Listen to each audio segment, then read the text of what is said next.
Avant de commencer, je tiens à remercier les organisateurs de cet honorable congrès, donc de la PAX, de m'avoir associé à cette session, donc pour parler effectivement donc d'une complication qui est devenue assez rare en Europe, mais sincèrement qui n'est pas aussi rare chez nous, et on va voir pourquoi. C'est quoi la fistule? C'est une communication directe entre la branche et l'espace pleural. C'est vrai que la fréquence a diminué parce qu'on voit dans le monde, je dis bien dans le monde, moins de tuberculose et le développement de la chirurgie. Aussi, on en voit de moins en moins de pneumonectomie. Donc là, avant de commencer, j'ai parlé avec le professeur Dr Gharbi. Et donc pour la pneumonectomie, par exemple, donc en voyant le registre national français, ça passe de 10% des années 90 à 0,1% de l'ensemble des activités. Et là, donc, quand on fait très peu de pneumonectomie, très peu de lobes et beaucoup plus de segments, ce qui est l'inverse chez nous, donc vu qu'on voit les malades à un stade tardif et on a beaucoup de pathologies infectieuses, donc c'est pour ça que ça reste fréquent. Comme vous voyez, la fréquence après pneumonectomie, elle arrive à 20%, alors que dans une lobectomie, c'est inférieur à 0,5%. Et la mortalité aussi, donc si c'est une fistule post-pneumonectomie, elle peut arriver jusqu'à 70%, alors qu'elle descend donc à 27% dans les nouvelles séries. Et la question, est-ce qu'on est en compétitivité donc, entre l'endoscopie et la chirurgie dans le traitement de la fistule? Eh bien, la réponse est bien sûr non. La fistule, c'est le cauchemar des chirurgiens thoraciques. Et quand on a donc une solution en dehors de la chirurgie, on voit l'endoscopiste comme un ange gardien qui va nous sauver de cette chirurgie qui a donc des complications et un suivi très lent et très difficile pour le patient ainsi que pour le chirurgien. Donc là, on n'est pas en compétitivité, on est en complémentarité. Il faut travailler en groupe, en équipe. Parfois, on commence par la chirurgie, on fait l'endoscopie, on revient à la chirurgie. Parfois, c'est l'endoscopie, c'est échec. Donc, toujours travailler en équipe et donc en symbiose. Pourquoi on en parle en 2023? Donc, comme je l'ai dit, il y a même des séries donc, de 2022 et 2023. Bien sûr, c'est des séries que ce soit donc des pays sous-développés. Là, on voit beaucoup donc de pathologies infectieuses, mais malheureusement, cette complication redoutable, on en voit donc encore dans nos pays. Comment donc traiter la fistule? Pour dire traitement radical de la fistule, c'est pas seulement la fermeture de la fistule, c'est un peu plus complexe que ça. Donc, le traitement de la fistule bronchopleurale, il est basé sur 6 éléments. Premièrement, l'antibiothérapie. Deuxièmement, drainage de la cavité, que ce soit percutané ou chirurgical. Le débridement, donc s'il y a des débris. Puis, il faut préparer un lambeau, on va voir pourquoi, que ce soit pour la couverture ou pour le comblement. La fermeture de la fistule en elle-même et finalement, traitement de la cavité qui va rester si l'on a une cavité. On va commencer donc par le premier volet, c'est la fermeture de la fistule en elle-même. Pour être pratique, la fermeture de la fistule, que ce soit donc sur le plan technique, chirurgical ou entre chirurgie et endoscopie, ça dépend principalement de ces 7 critères. L'état général du patient, le délai de la survenue de la fistule par rapport à la chirurgie, le délai du diagnostic donc de cette fistule, le degré d'infection de la cavité, la largeur de la fistule, la longueur du moignon qui reste et donc à moins d'importance le côté droit ou gauche et on va voir pourquoi. Pour l'état général, donc ce qui est recommandé, donc comme vous voyez ici, c'est la chirurgie en premier et la recommandation numéro 7, c'est l'avis d'expert, c'est pas donc des guidelines, c'est que si le malade a un état général précaire, là on va privilégier l'endoscopie sur la chirurgie. Mais sinon, donc, si un malade a un très bon état général, on peut le reprendre rapidement, ça va donc diminuer surtout la durée d'hospitalisation et parfois donc ça résout le problème une fois pour toutes. Quand est-ce qu'il faut opérer? Il y a une classification selon le délai de survenue et ça c'est très important. La fistule précoce, early, donc qui survient les 7 premiers jours. Cette fistule-là, elle est due à un défaut technique, c'est un problème de chirurgie. Donc là, il n'y a aucune place, aucune, pour l'endoscopie. Là, il faut reprendre le malade, c'est un défaut technique qu'il faut corriger. Donc, on n'en parle pas. Et il y a la fistule intermédiaire et la fistule tardive. Donc l'intermédiaire entre 8 et 30 jours et la tardive entre 30, après 30 jours. Et là, on va voir quand est-ce qu'on va privilégier l'endoscopie et ou la chirurgie et quelle technique. Donc là, c'est une série de 2023, ce qui confirme donc pour le traitement, donc pour les fistules avant 7 jours, toujours c'est la chirurgie. Donc pour les autres, c'est les fistules tardives. Le délai, c'est très important. Donc, comme on l'a dit, toujours. Donc, ça se confirme. Ici, donc, si la fistule, elle survient donc, dans les premiers 7 jours, toujours aller directement à la chirurgie. Il n'y a pas de place à l'endoscopie. Deuxièmement, le délai de diagnostic. On peut faire une fistule, mais ça passe inaperçu pour une raison ou une autre. Là, on va faire un diagnostic tardif. Le problème du diagnostic tardif, quand vous voyez le premier signe, donc, c'est pas, j'ai un pointeur, le premier signe des fistules tardives, c'est l'empyème. Et là, l'indication n'est plus la fistule en elle-même, c'est l'empyème. Donc, si on va opérer un malade pour l'empyème, on va l'opérer pour la fistule. Donc, on n'en parle pas. Vous allez me dire, est-ce qu'on peut avoir une fistule sans empyème? La réponse est oui. Donc, pour les fistules tardives, surtout après donc comblement de la cavité, parfois on en voit et on va voir un cas. Donc, la prise en charge doit être très précoce, et ça, c'est un facteur pronostic majeur.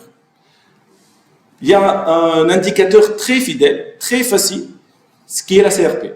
Donc, la fistule qu'a montré le professeur Rabbi, si on fait la cinétique de la CRP, théoriquement, surtout après pneumonectomie, on a un pic au 3e jour et après, ça va descendre. Si on a un deuxième pic, surtout 7e, 8e jour, c'est une fistule, n'attendez pas l'empyème, n'attendez pas l'infection de la cavité, faites la fibro. S'il y a une fistule, il faut reprendre le malade très rapidement. Donc là, il ne faut pas attendre les signes cliniques pour dire qu'il y a une fistule. D'accord? Donc, et si bien sûr, on va reprendre le malade précocement, on va avoir un moignon solide. Et ça, c'est capital.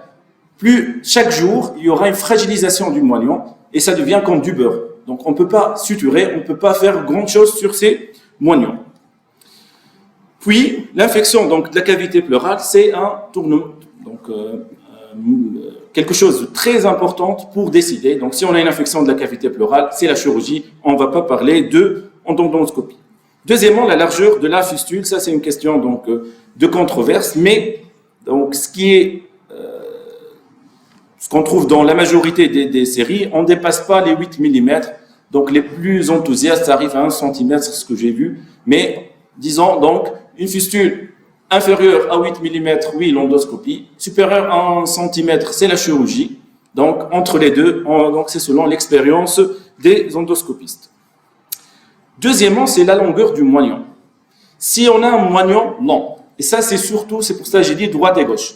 À gauche, même en pneumonectomie, on garde toujours un moignon de 2-3 cm. C'est pas comme à droite. À droite, le moignon, il est très court. D'autant plus, donc, vous savez, c'est la branche souche droite, elle suit le sens de drainage. Et là, on a beaucoup plus de fistules et on a des moignons courts qui s'ouvrent très rapidement. À gauche, c'est pas le cas. Donc, pour les fistules avec un moignon long, on peut faire 3 choses. Soit on va réagrafer la fistule si c'est précoce, soit on va faire la technique d'Abruzini, on va la voir, ou la technique de Perelman. Perelman, c'est donc on va opérer une fistule à gauche par thoracotomie droite, parce que l'origine de la branche souche gauche, elle est à droite et non pas à gauche. Donc là, on va opérer un malade dans un lieu aseptique.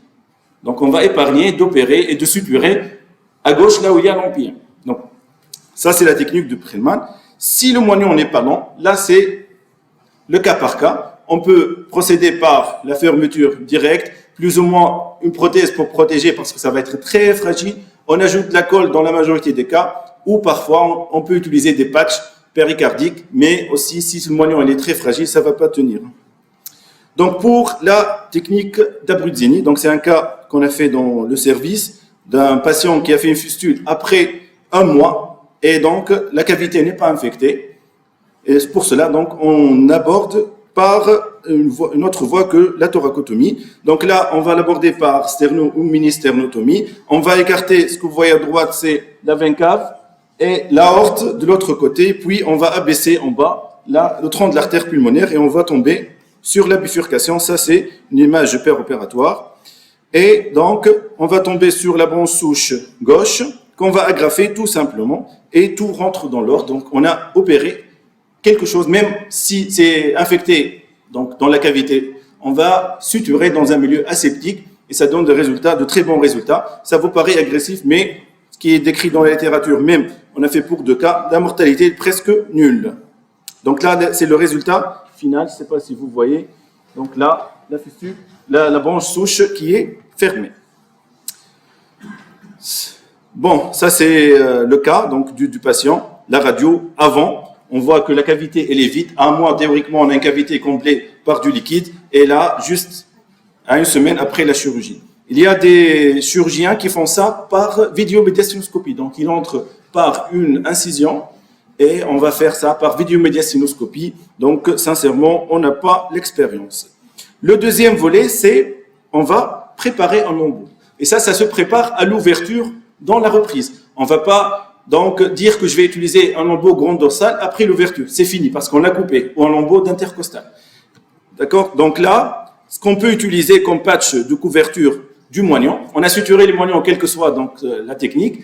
L'idéal, c'est de renforcer.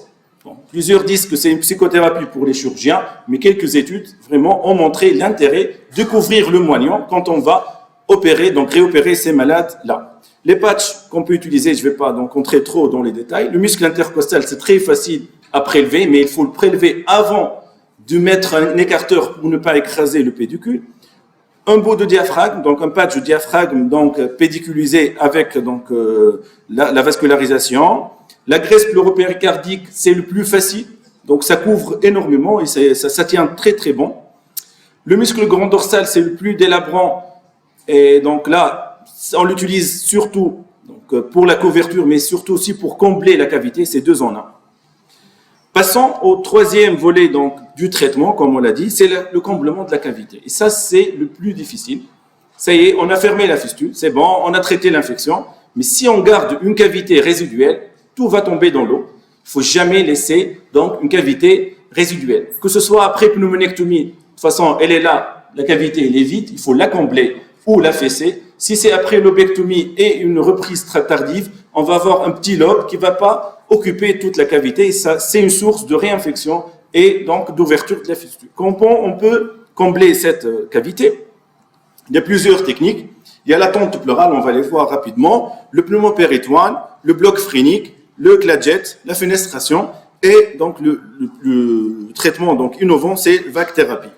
Pour la tente pleurale, c'est très simple. On va prendre la plèvre pariétale au niveau de l'apex et la fesser sur le poumon.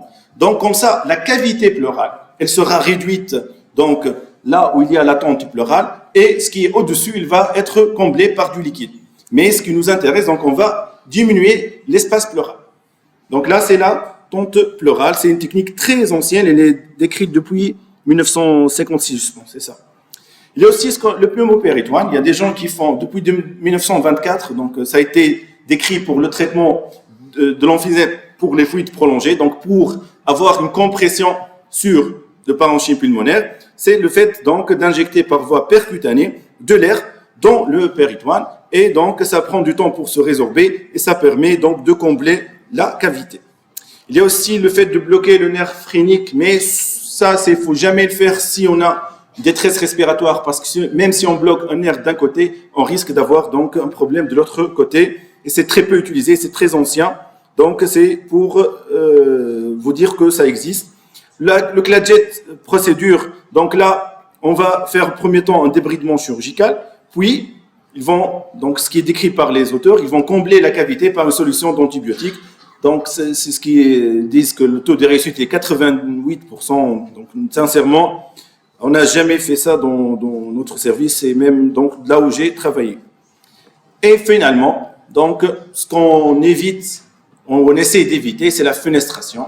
Donc c'est le fait d'ouvrir réellement une fenêtre dans la cage thoracique. On va enlever 2 ou 3 arcs costauds. On va suturer la peau sur l'espace intercostal. Comme ça, on va avoir un accès direct sur la cavité pleurale. C'est un peu choquant à voir, mais ça sauve des vies, ça je peux vous le confirmer. Le malade, il a mal seulement les 7-8 premiers jours. Après, il n'a pas mal. Donc, on fait les pansements à titre externe. Ça s'infecte jamais du moment où c'est ouvert à la cavité pleurale. Donc là, et donc ça permet de sauver surtout les malades dénutris, d'éviter les reprises itératives Donc là, c'est vraiment dernier recours, mais il faut bien choisir le bon moment de faire ça. Donc il ne faut pas attendre que le malade, ça y est, donc il va être dénutri et très fatigué. Donc là, la fenestration, comme geste, c'est décrit la mortalité 6%, mais je pense que c'est moins, même si la mortalité n'est pas due à la fenestration en elle-même, mais la pathologie sous-jacente. Il y a ceux aussi qui comblent la cavité par de l'épiplon, ce qu'on appelle l'épiploplastie. Aussi, je ne vais pas vous dire des détails. Et dernièrement, donc là, c'est vraiment innovant. Nous, on a utilisé pour 2 malades et ça vraiment change le pronostic. Ça accélère le bourgeonnement d'une façon impressionnante. Le vac thérapie, donc c'est le vacuum thérapie. Donc, on va mettre un chiffon dans la cage thoracique. Ce chiffon-là, on va le brancher à une source d'aspiration continue. Et ça va deux intérêts, donc favoriser le bourgeonnement et donc là, ça va éviter qu'il y ait une collection donc, dans la cavité. Et ça bourgeonne de façon spectaculaire, vraiment, donc, et on le change chaque 5 à 6 jours. Que ce soit avec fistule ou sans fistule, c'est utilisé initialement par les orthopédistes pour les infections donc, donc du pied et ainsi de suite, mais il y a actuellement des gros chiffons. Et vraiment, ça donne de très, très, très bons résultats. C'est impressionnant. Donc, au bout de 6-7 jours, c'est bourgeonnant. Et donc, on n'a plus besoin de faire du vac. Et même les pansements sont très faciles. Et la cavité se ferme très rapidement, de façon spontanée. Donc là, je vais vous épargner. Bon, il y a quelques auteurs aussi qui parlent de la thoracotomie itérative. C'est le fait d'opérer les malades chaque 48 heures, aller faire le nettoyage, ainsi de suite, avant de fermer. Et quand les conditions s'apprêtent, on va fermer la fistule. Mais il faut avoir donc des anesthésistes très coopérants pour faire ça, donc et avoir beaucoup de temps libre dans le bloc. Et finalement, ce qu'il faut éviter dans les années 2023, c'est la thoracoplastie. C'est vraiment là, c'est la chirurgie vraiment la plus douloureuse, la plus délabrante. C'est le fait d'enlever les côtes, au moins 8 à 9 côtes. Et donc, ce qu'on va faire, on va éliminer, entre guillemets, la cage. C'est une cage thoracique, on va enlever la cage, et ça va permettre d'affaisser la paroi. Ça déforme les malades, donc je vais vous montrer la radio après thoracoplastie. Donc, on a des malades qui sont vraiment déformés, ça donne des douleurs à l'épaule, des douleurs donc très importantes. Donc, sincèrement, la thoracoplastie, il faut l'éviter. Avec le VAC, on n'a pas besoin. Donc là, la thoracoplastie, ça a été de pratiques très courantes dans les années 90 pour la tuberculose, mais là, je pense qu'il ne faut plus la faire. Et dernièrement, donc 2 mots, la prévention, ça reste toujours le meilleur traitement. Bien sûr, comme l'a dit le professeur Gharbi, il y a beaucoup de facteurs qu'on ne peut pas changer, le côté, ainsi de suite, mais il y a aussi, surtout, donc, les facteurs qu'on peut changer. On ne perd pas les malades qui sont fébriles et on n'utilise pas, donc, si une malade est sous corticoïde, il faut diminuer au maximum ou donc arrêter. Et l'anémie, donc c'est des facteurs qu'on peut corriger et qui sont des facteurs indépendants de fistules, surtout donc préopératoires. Il y a des facteurs aussi péropératoires et post-opératoires. Donc là, je ne vais pas entrer dans les détails, mais c'est pour vous dire, donc, il faut agir sur ce qu'on peut modifier en pré, pér et post-opératoire, faire une CRP pour détecter les fistules très précocement et donc faire très attention aux signes précoces de fistules. Et donc, je vous remercie.